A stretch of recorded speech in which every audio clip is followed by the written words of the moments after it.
Both interviewing and being interviewed are excellent ways to really get your website out there, get your brand out there, your name out there, and they also help build traffic and ongoing traffic, because once the interview is done, it can continue to be a source of traffic for you.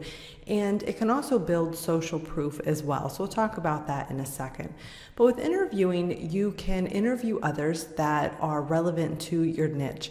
And these don't always have to be audio or on camera. There's different formats. So for example, on this website here, they're talking about cat and kitten fostering, which is in line with one of the sites we're working on here.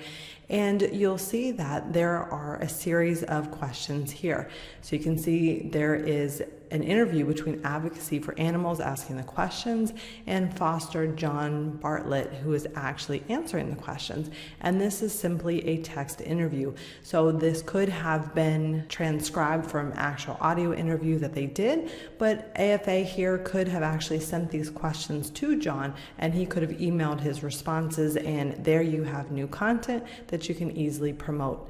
So same thing on this website here. They also did an interview this way, and they're getting information from a particular foster. But here we have a photographer interview. Again, same thing, questions, inserting images that are relevant.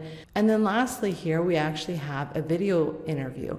So here, this is an interview of a photographer, but you can see here that they are actually in person, they're meeting for this interview. But there's lots of interviews where the participants are in two completely different locations, and you can record via Skype and have both of you on a split screen there. You can do Google Hangouts. So there's different ways of doing interviews.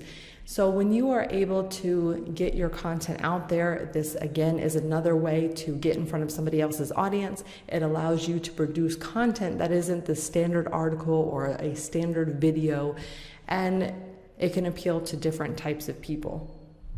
So the idea here is for you to be able to target people who are going to be relevant to your niche, and that they already have that existing audience, and you have to demonstrate how you can provide value, how your story fits in line with what it is that they are doing.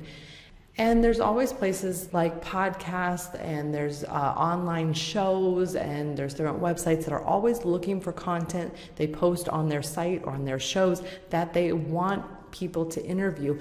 So it's again about going and finding your niche, finding where they are, and getting in contact with some of those sites to share with them how you can help their readers, how you can help their viewers, and be able to decide whether you want to get. And then you can really decide whether or not you want to be the person interviewed, or if you want to reach out to them so that you can interview them. And this way, regardless of which method you choose, it is the other person is likely to share that interview because they participated in it. It's another piece of content that they can promote to their viewers as well. So that's a great source of traffic, as well as what I mentioned, where you can help get your brand out there, get some name recognition, but also that social proof that I mentioned. When you are featured on someone else's site, you can post their logo on your website saying you were featured there. So this is about traffic, but you really want to convert those visitors. And one of those ways is helping to build that trust and showing that you are an expert. And one way you can do that is by showing where you were featured. And if you are the person interviewing others, you are also aligning your brand with their brand.